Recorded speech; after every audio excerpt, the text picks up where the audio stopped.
살다가 참 힘들 때가 많이 있죠. 그 이유는 아마도 내가 감당할 수 있는 그 범위를 넘어서는 고난이 계속 찾아오기 때문일 것입니다. 예를 들면 뭐 자녀 문제가 있을 수 있고 또 뭐 경제적인 문제가 있을 수 있고 또 특별히 제일 좀 힘든 것이 건강 문제인 것 같아요. 뭐 누가 아프고 싶어서 아픈 사람이 누가 있겠습니까? 가족이 중환병에 걸리면 또 치매에 걸리면 참 어렵습니다. 어려운 삶을 살아야 되는데 이게 이제 내가 통제할 수 있는 수준이면 괜찮은데 내가 통제할 수 있는, 내가 해결할 수 있는 이 범위를 넘어서다 보면 불안과 두려움이 순식간에 찾아옵니다. 그래서 우리가 이제 이런 문제를 안고 기도의 자리로 나아가지만 내가 원하는 응답이 즉각적으로 오지 않을 때 기도해도 소용이 없나 하는 그런 생각을 하게 되고 그러다 보면 이제 점점 더 이렇게 기도에 대한 그 열정을 또 재미를 이제 잃어버리죠. 그래서 한 번 기도하는 건 누구나 할 수 있지만 기도를 지속해서 하는 것은 참 어려운 일입니다. 그래서 이것을 조금 어려운 말로 하나님의 임재와 하나님의 부재 그 간격에서 오는 믿음의 시험이라고 할 수 있는데요. 우리가 늘 하나님의 임재 안에서 살면 얼마나 좋겠습니까? 늘 할렐루야를 외치며 늘 이렇게 찬양을 부르면서 늘 이렇게 하나님의 영광 가운데 살아간다면 참 좋겠습니다. 자, 그런데 우리의 삶이 그렇지 않죠. 어쩌면 하나님의 임재보다는 하나님이 부재하신 것 같은 그런 고통이 찾아올 때가 있습니다. 하나님이 응답하시는 것보다는 하나님이 침묵하시는 것 같은 그런 느낌이 들 때도 있습니다. 하나님이 나를 사랑하시지 않는 것 같고 다른 사람을 보면 일도 잘 풀리고 자녀들도 잘 되고 그러는데 왜 나는 이런 어려움을 겪어야 되나 속상하기도 하고 지치기도 하고 또 때로는 열심을 잃어버리기도 하고 더 심한 경우에 교회를 떠나기도 하고 더 심한 경우는 믿음까지도 떠나버리는 그런 일들을 경험하기도 합니다. 하지만 우리가 반드시 기억해야 할 것이 있는데요. 신앙이라고 하는 것은 하나님의 임재와 부재 속에서도 하나님을 신뢰하는 거예요. 하나님이 임재하실 때든 하나님이 부재하는 것처럼 느껴질 때든 그 가운데서 우리가 하나님을 신뢰하는 것입니다.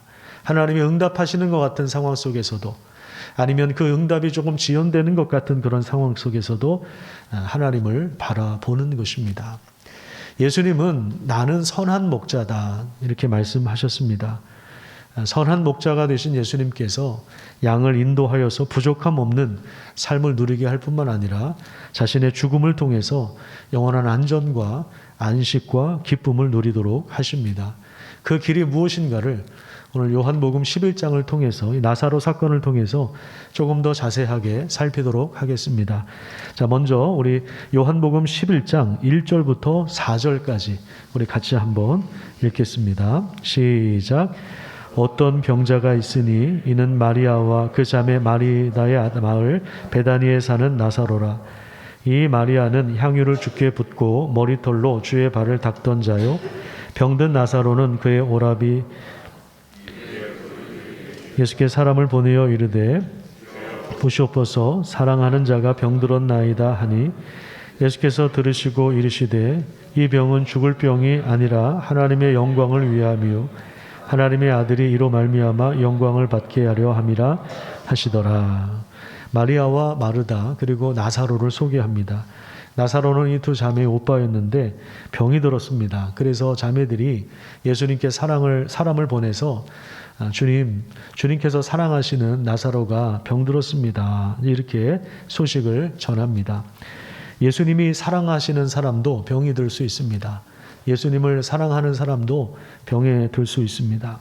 두 자매는 예수님께 좀 빨리 오십시오. 병을 빨리 좀 고쳐주십시오. 이런 말을 하지는 않았습니다. 아마도 지금 상황 때문인 것 같아요.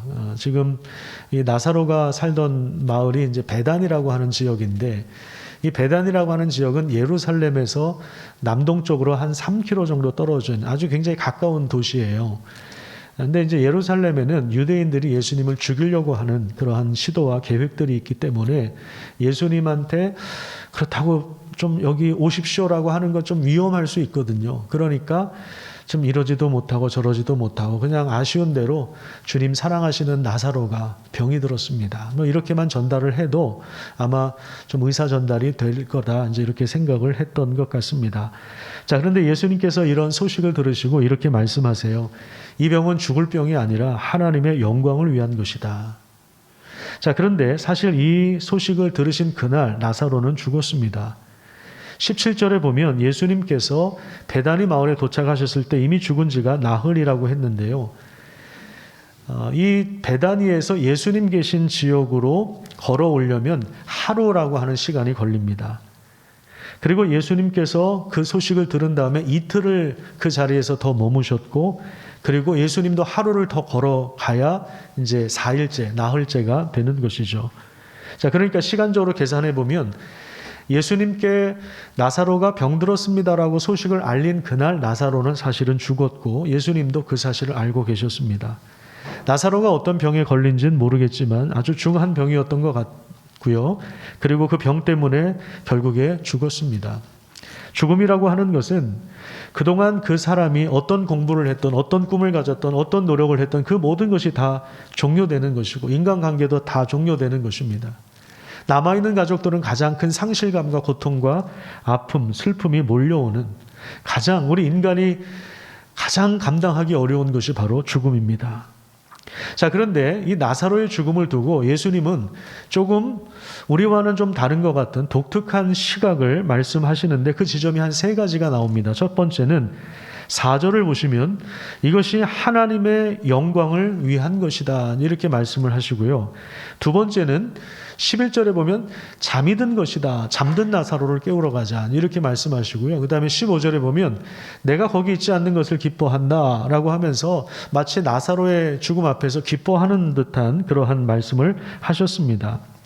자, 우선 첫 번째, 하나님의 영광을 위한 것이다.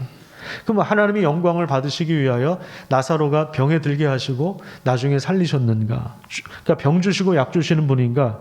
자, 이런 뜻이 아닙니다. 요한복음 9장에 보면 태어날 때부터 맹인이 된 사람을 향해서 예수님이 이런 말씀을 하세요.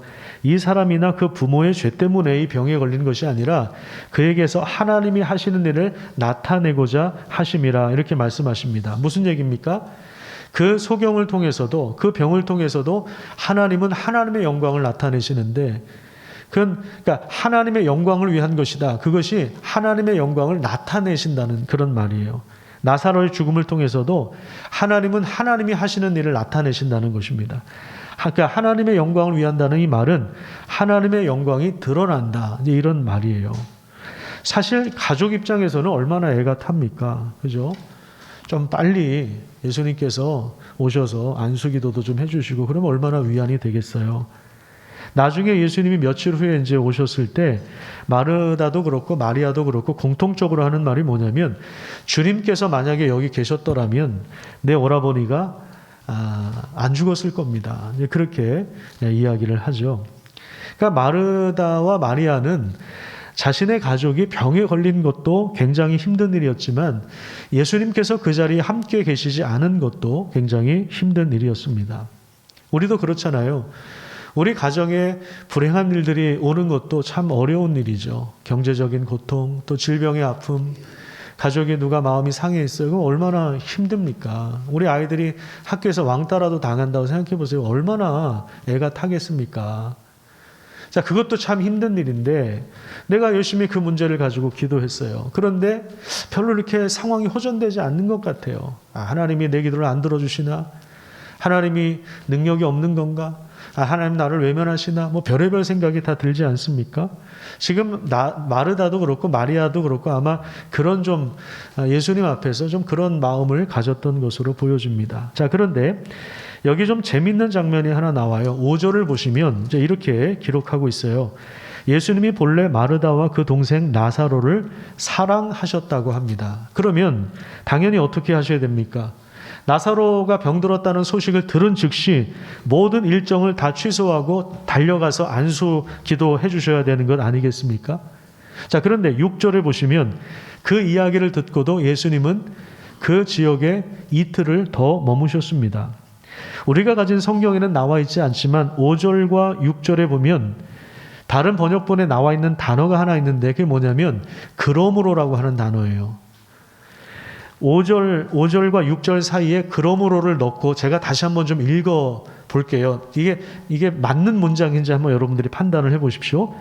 예수께서 본래 마르다와 그 동생 나사로를 사랑하시더니 그러므로 나사로가 병들었다 함을 들으시고 그 계시던 곳에 이틀을 더 유하셨다. 말이 돼요? 안 돼요?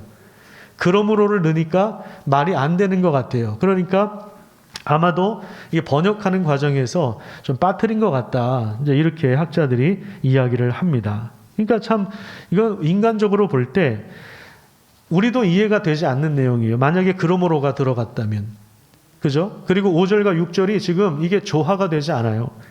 사랑하셨다면 아니 빨리 달려가서 뭔가 좀 기도도 해주시고 조치를 취해주시고 그렇게 하셔야 되는데 사랑하기 때문에 그러므로 더 이틀을 유하셨다. 이런 내용이 나오니까 이게 좀 안 맞는 것 같아요. 그런데 여기에 사도 요한이 이 부분을 기록한 중요한 의도가 있습니다. 지금 예수님께서 계신 장소가 어디인가를 한번 확인해 볼게요. 10장 40절에 보시면 다시 요단강 저편 요한이 처음으로 세례 베풀던 곳에 거하셨다. 이렇게 말씀하고 있는데 자, 그러면 이 지역이 어디입니까? 요한이 처음 세례를 베풀었던 요단강 저편 이 지명이 어딘가? 요한복음 1장 28절에 보면 그 장소의 이름을 베단이라고 합니다. 한번 찾아보세요. 한번 찾아보십시오. 저를 믿으시면 안 찾아보셔도 됩니다. 지금 성경책을 넘기는 사람은 못 믿어서 찾아보는 건 아니겠죠? 확인하려고 하는 건. 요한복음 1장 28절에 보면 그 장소의 이름을 베단이라고 기록하고 있어요. 그러니까 우리식으로 말하면요. 경기도에도 안양이 있고 경상도에도 안양이 있는 겁니다. 그러니까 이름은 같은데 다른 지역에 있는 거죠. 그러니까 베다니가 저 예루살렘 남동쪽에도 있고 요단강 건너편에도 있었던 모양입니다. 학자들은 그래서 이것을 언허유희라고 봅니다. 예수님은 요단강 저편 베다니에 계시지만 예루살렘 남동쪽 나사로가 사는 베다니에 사는 나사로가 죽을 병에 걸렸습니다. 예수님은 나사로가 있는 베다니에 가시지 않고 이쪽 베다니에 머무셨습니다. 자, 이런 언어 유희를 통해서 보여주는 바가 뭐냐면 하나님의 임재 속의 부재, 하나님의 부재 속에서도 하나님의 임재, 하나님이 함께 하시는 그러한 것을 동시에 말하고 있다는 것입니다. 그러니까 예수님은 베다니에 계시지 않았지만 베다니에 계셨습니다. 이게 이제 언어 유희라는 거죠. 나사로의 고통에 무관심한 것처럼 보여졌지만 그 가족들의 요구를 거절하신 것처럼 보였지만 지연시킨 것처럼 보였지만 외면한 것처럼 보였지만 사실은 더 깊은 차원의 사랑과 하나님의 영광과 하나님의 응답을 드러낼 준비를 하고 계셨다는 것입니다. 41절을 한번 확인해 보세요. 41절에 보시면 예수님께서 무덤 앞에서 이제 하나님 앞에 기도하는 장면이 나와요. 그런데 자, 예수님이 무슨 기도를 하셨냐면 나사로가 죽었습니다. 나사로를 살려주십시오. 이렇게 기도를 하시지 않고요. 아버지여 내 말을 들으신 것을 감사합니다. 이렇게 기도를 하셨어요. 이게 무슨 표현입니까? 예수님께서 계신 곳 베다니에서 이틀을 더 머물러 계셨는데 그때 예수님이 뭐 하고 계셨을까? 바로 나사로를 위해서 기도하고 계셨다는 이 말이에요. 나사로의 가족들 입장에서는 예수님이 여기에 우리랑 같이 계셨으면 더 좋았을 텐데 근데 예수님은 다른 베다니 지역이지만 어쨌든 베다니에서 그들을 위해서 기도하고 계셨다는 거예요. 나사로를 위해서 기도하고 계셨다는 그런 말입니다. 병으로 정말 위중한 상황에서 가족들이 애타하는 그런 상황 속에서 가족들이 간호하며 아마 기도도 했겠죠. 그런 상황 속에서 예수님이 함께 임재하면서 기도하고 계셨다는 것입니다. 하나님은 그리스도 안에서 늘 우리와 함께 하시면서 우리의 작은 신음에도 응답하는 분이십니다. 하나님이 나랑 멀리 떨어져 계신 것 같고 나와 함께 계시지 않는 것 같고 하나님이 내 기도를 외면하신 것 같은 이런 하나님의 부재를 경험하는 그런 상황 속에서도 하나님은 여전히 우리와 함께 하신다는 사실을 기억하시기를 바랍니다. 그게 바로 임마누엘입니다. 하나님이 우리와 함께 하시는 거예요. 하나님이 안 계신 것 같고 하나님이 우리의 기도를 외면하신 것 같고 그건 뭐예요? 그건 우리 느낌이에요. 그냥 그렇게 우리가 느끼는 거예요. 그건 느낌을 믿고 살 건가 아니면 말씀을 믿고 살 건가 이건 우리가 선택해야 될 문제입니다. 근데 상당 부분 우리는 말씀이 아니라 우리의 느낌을 믿고 사는 것 같아요. 하나님이 안 계신 것 같아. 하나님 내 기도를 안 들어주시는 것 같아. 이런 느낌을 더 신뢰하는 때가 있어요. 근데 신앙생활이라고는 아까도 말씀드린 것처럼 느낌을 의지하는 것이 아니라 느낌을 신뢰하는 것이 아니라 느낌을 믿고 사는 것이 아니고 말씀을 믿고 살아가는 거예요. 하나님이 주신 약속의 말씀을 붙잡고 살아가는 거예요. 그래서 성경을 읽어야 되는 거예요. 성경을 공부하는 거예요. 이게 이런 맥락에서 이런 말씀을 주셨구나. 그래, 그러면은 나도 이런 상황이지만 이런 상황에서 하나님 이렇게 말씀하시겠구나. 그거를 붙잡고 기도하는 거죠. 하나님, 내가 지금 이런 상황입니다. 하나님, 내 이렇게 약속하셨잖아요. 내가 이 약속의 말씀 붙잡고 하나님 나아갑니다. 하나님, 내가 어떻게 해야 됩니까? 이런 상황에서 어떻게 해야 됩니까? 그러면 하나님께서 정말 신비한 방식으로 우리에게 말씀해 주세요. 우리 가르쳐 주세요. 우리를 선한 길로 인도해 주십니다. 우리와 함께 하세요. 예수님이 지금 이틀을 더 머무신 다음에 하루 길을 걸어가서 이제 베다니에 도착하셨어요. 그러니까 예수님이 베다니에 있다가 또 베다니에 가셨어요. 나사로가 죽은 그 지역 베다니로 가셨습니다.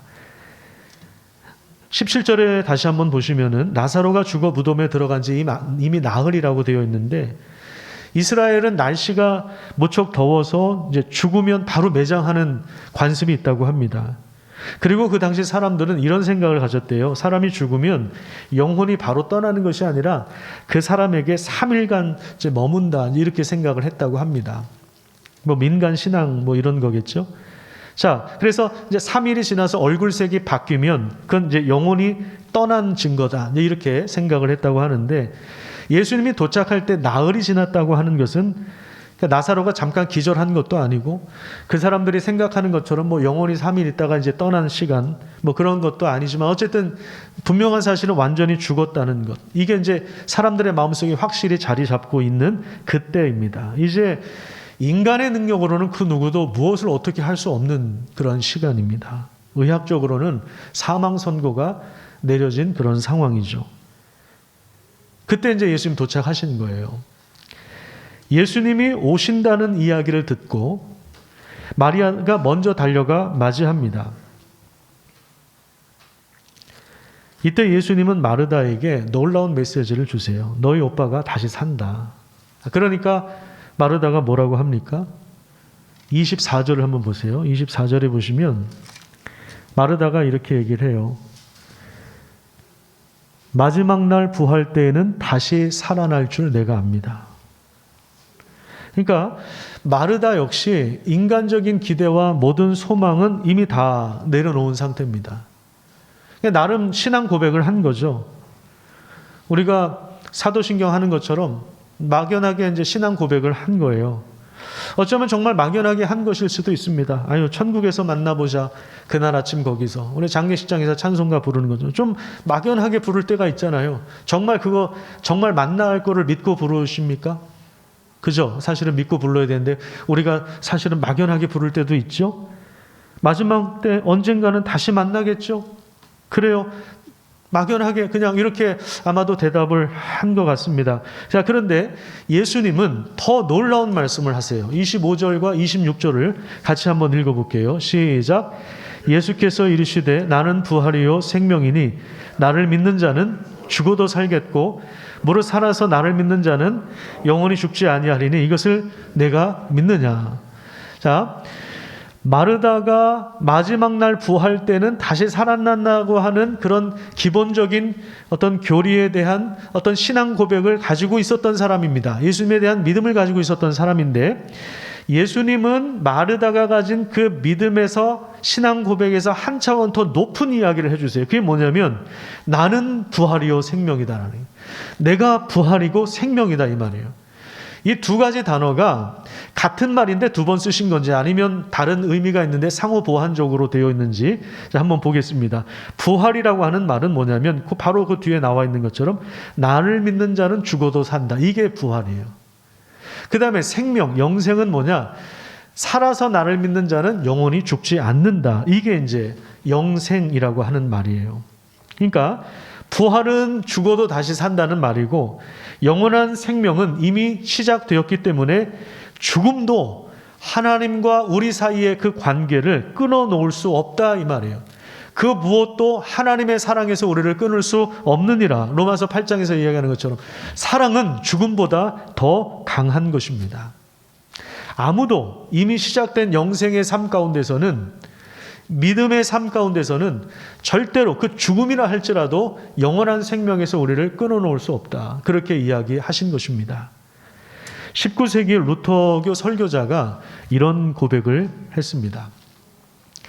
내가 죽을 때, 그리고 어떤 사람이 나의 해골을 보았을 때 내 해골은 여전히 그 사람에게 이렇게 설교할 것입니다. 내게 눈은 없지만 나는 그분을 봅니다. 비록 내게 입술은 없지만 나는 그분께 입을 맞춥니다. 내게 혀는 없지만 그분의 이름을 부르는 모든 사람과 함께 그분께 찬양의 노래를 드립니다. 나는 딱딱한 해골에 불과하지만 그분의 사랑 안에서 온전히 부드러워지고 녹아졌습니다. 내가 여기 묘지에 누워 비바람을 맞고 있지만 나는 거기 낙원에 있습니다. 모든 권한은 이치입니다.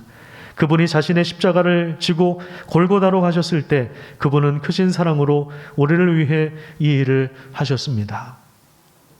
저도 목사이기 때문에 입관식에 많이 들어가거든요. 그동안에 함께 우리랑 밥을 먹고 대화를 하고 같이 예배드렸던 성도가 이제 차갑게 시신이 되어서 더 이상 말도 못하는, 얼굴색이 변하는, 눈이 있지만 보지 못하고 코가 있지만 냄새를 맡지 못하고 손으로 만질 수 없는, 입으로 말을 할 수 없는 이런 상황에서 지금 이 설교자가 무슨 고백을 하는 것입니까? 내게 눈은 없지만 나는 그분을 보고 있습니다.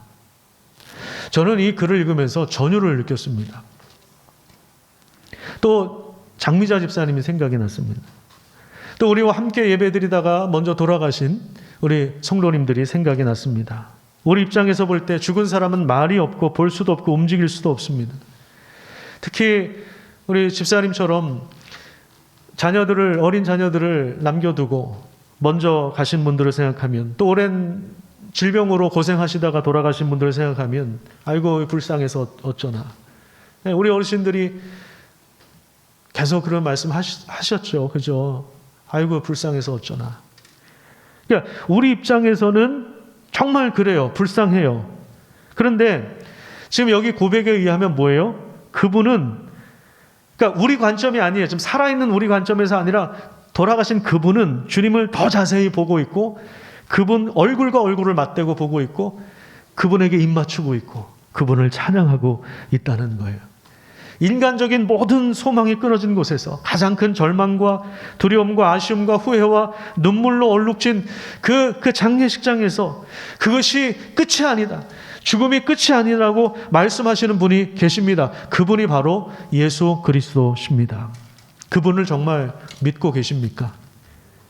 그러니까 믿음이라고 하는 것은 내 입장에서, 자기 입장에서 해석하고 끝나는 것이 아니라, 이럴 거다, 아이고 불쌍해, 그걸 끝나는 것이 아니라 예수님이 말씀하신 것이 실제로 이루어지고 현실이 되고 있다는 것을 받아들이는 것이고, 받아들인 대로 살아가는 것이고, 살아가면서 거기에 대한 분명한 소망과 확신을 가지는 것입니다. 이것이 바로 믿음입니다.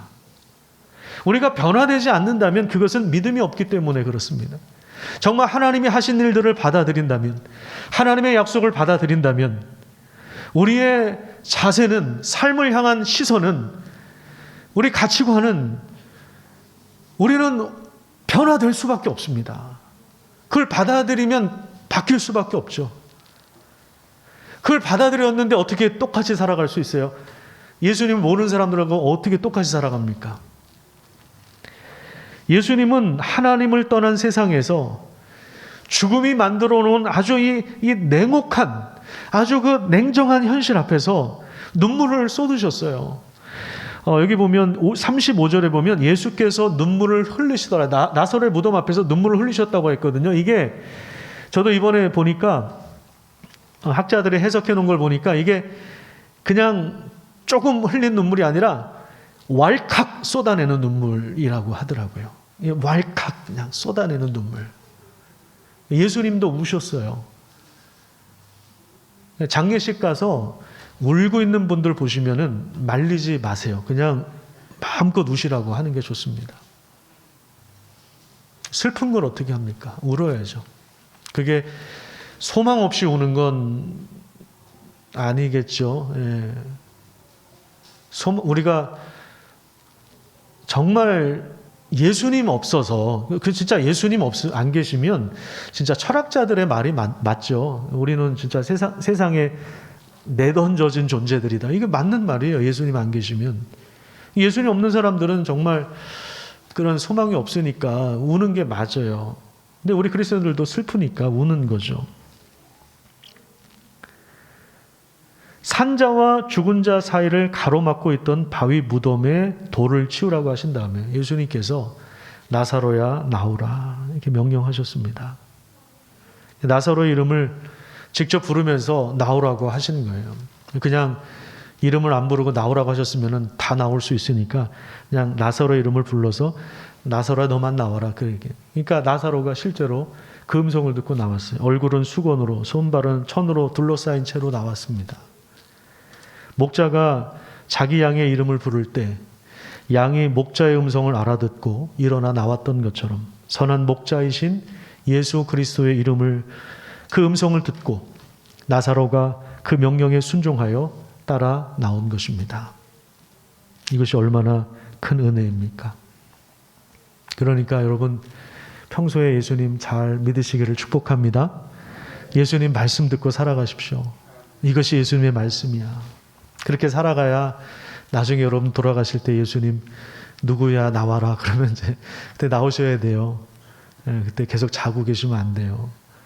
예수님 음성 듣는 사람들만 나오는 거예요. 예수님이 요한복음 5장에서 이런 말씀하셨어요. 우리 같이 한번 읽어볼까요? 화면에 있으니까 시작. 내 말을 듣고 또 나 보내신 이를 믿는 자는 영생을 얻었고 심판에 이르지 아니하나니 사망에서 생명으로 옮겼느니라. 진실로 진실로 너희에게 이르노니 죽은 자들이 하나님의 아들의 음성을 들을 때가 오나니 곧 이때라. 듣는 자는 살아나리라. 5장에서 하신 말씀이 실제로 이제 나사로의 부활을 통해서 이루어지는 것을 보여주셨습니다. 영원한 생명은 아들을 보고 믿는 자에게 주어집니다. 영원한 생명은 안 죽고 오래 산다 이런 것이 아니라 하나님의 진노와 그 정죄를 당한 자들이 의롭게 되어서 하나님 앞에 선다는 것입니다. 하나님의 하나님이 용납해 주셔서 하나님이 자기의 그 사랑을 입게 하셔서 하나님의 자녀로 삼아 주시는 것입니다. 다른 말로 하면 사망에서 생명으로 옮겨지는 것인데 말씀을 통해 듣는 자가 살아나는 것입니다. 살아서도 우리가 주님의 은혜를 경험하다가 부활하신 그리스도께서 다시 오실 때 그 부활의 능력을 완전하게 그 생명을 완전하게 향유하는 것입니다. 향유는 가지어서 누리는 것을 말하지 않습니까? 누리어 가지는 것, 누리고 가지는 것. 이게 향유예요. 여러분 돈이 많다고 해서 그거 향유하지 다 향유하지 못하거든요. 그냥 많네 이렇게 돈이 아무리 많아도 그 다 못 쓰고 죽으면 그거 향유한 게 아니거든요. 근데 부활의 은혜와 능력은 우리가 예수님 다시 오실 때 우리가 향유하게 되는 것입니다. 무덤 앞에서 예수님은 사람들이 들리도록 기도하셨어요. 의도적으로 하셨습니다. 42절에 보시면 왜 그러냐면 그 둘러선 사람들에게 믿음을 더해 주시기 위해서 새로운 차원의 부활과 생명이 무엇인지를 보여주시기 위해서입니다. 예수님 앞에서 죽음은 잠깐 자는 것과 같은 것입니다. 요한계시록 14장 13절에 보면 사도 요한복음을 기록한 사도 요한이 나중에 죽기 전에 반모섬에서 하나님의 환상을 보면서 이런 음성을 들었죠. 기록하라. 지금 이후로 주 안에서 죽는 자들은 복이 있도다. 왜요? 성령이 이르시되 그러하다. 그들이 수고를 그치고 쉬니니 이는 그들이 행한 일이 따름이라 하시더라. 성도의 죽음은 수고를 그치고 쉬는 것이며 마치 잠을 자는 것입니다. 잠을 자면 이제 깰 때가 있잖아요. 예수님께서 깨워 주시는 거예요. 잠든 나사로를 예수님께서 깨우러 가자 하셨는데 실제로 그 일이 일어난 것입니다. 잠든 자를 깨우시는 분 바로 예수 그리스도십니다. 죽음 앞에서 내가 거기 있지 아니한 것을 기뻐한다 이렇게 말씀하실 수 있는 분 예수 그리스도밖에 없습니다. 그분이 바로 우리의 주님이시고 그분이 우리의 부활이시고 생명이시고 우리의 선한 목자가 되시는 것입니다. 여러분 그 믿음 안에 거하시기를 축복합니다. 우리는 고통스러운 현실 속에서 예수님 와서 좀 보십시오. 주의 사랑하는 자가 병이 들었습니다. 주님 사랑하는 자가 치매에 걸렸습니다. 암이 자라고 있습니다. 우울증이 찾아왔습니다. 주여 죽은 지 나흘이 되었음에 벌써 냄새가 납니다.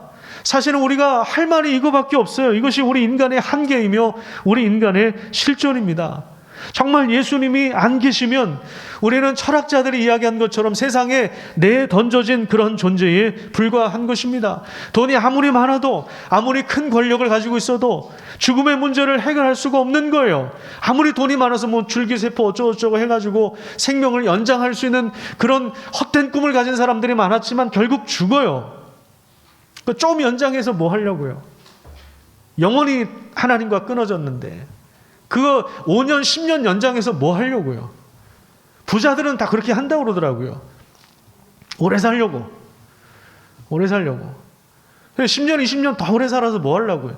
영원한 생명이 끊어졌는데. 예수님은 우리의 이름을 부르시며 무덤에서 절망에서 질병에서 저주에서 사망에서 나오게 하십니다. 풀어놓아 다니게 하라. 하나님과 함께 참된 안식을 누리며 창조주의 리듬에 맞춰서 살게 하십니다. 우리가 주일날 이렇게 안식할 수 있는 이유는 영원히 안식할 날들을 우리가 고대하면서 연습하는 거예요. 지금 예행 연습하는 거예요. 리허설 하는 거예요. 리허설. 정말 기쁨의 어린 양의 혼인잔치 그 기쁨의 축제 때 진정한 안식을 그때 누릴 텐데 그거를 우리가 일주일에 한 번 모여서 예배를 통해서 그걸 예행 연습하는 거예요. 창조주의 리듬에 맞추는 거예요. 오늘 예배 드리지 않고 돈 벌면 돈도 좀 더 벌 수 있죠. 그렇죠? 1년에 52주일 예배 안 드리고 헌금도 안 하고 그리고 일하러 가면 알바라도 뛰면은 돈 더 벌죠. 돈 더 벌죠. 근데 우리가 왜 중단하고 예배를 드리는 겁니까? 그러고 보니 나는 일하고 있네요, 지금. 주일날 저도 좀 쉬어야 되는데. 왜 우리가 안식을 하는 거예요? 창조주의 리듬에 맞추려고 하는 거예요. 하나님께서 말씀하시면 가는 거고, 그만두라고 하면 그만두는 거고, 그 리듬에 맞춰서 하나님이 우리를 책임져 주시기 때문에, 예수 그리스도께서 우리 선한 목자가 되시기 때문에 그 믿음으로 우리는 살아가는 것입니다.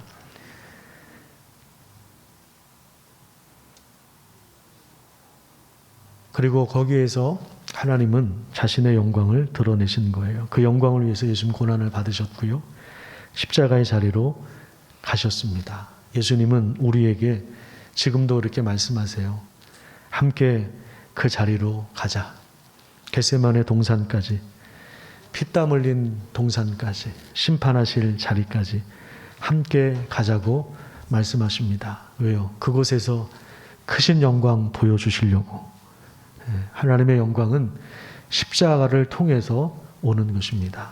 우리 같이 고백해 볼까요?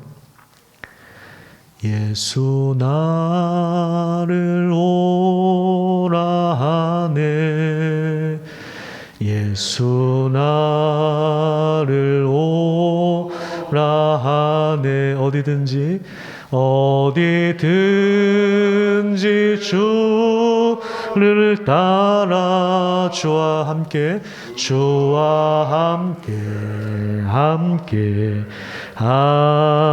하려네. 겟세마네 동산까지, 겟세마네 동산까지 주와 함께 가려 하네. 피땀 흘린 린 동산까지 주와 함께 하려네. 심판하실 자리까지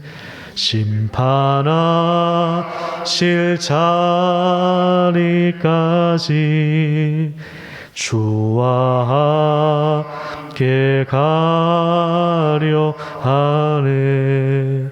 심판하실 자리까지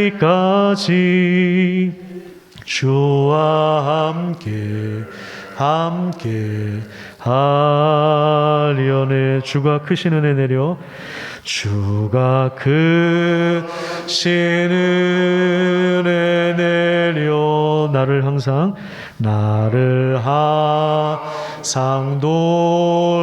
돌보시고 크신 영광 보여주며 나와 함께 가시네. 나와 함께 하시네. 그래, 이것이 바로 기독교입니다. 우리가 주님과 함께 그 자리로 가는 것입니다. 때로는 내가 알고 있는 신앙의 지식들, 신앙의 고백들, 그거보다 훨씬 더 깊은 차원의 그 생명과 또 그 은혜가 무엇인지를 예수님이 보여주시는데 그것이 바로 그리스도의 십자가입니다. 하나님의 영광은 십자가에서 가장 밝게 빛이 나고 그리스도의 십자가의 죽음은 우리를 부활의 영광으로 이끌어 주는 것입니다. 예수님이 그래서 우리의 선한 목자이십니다.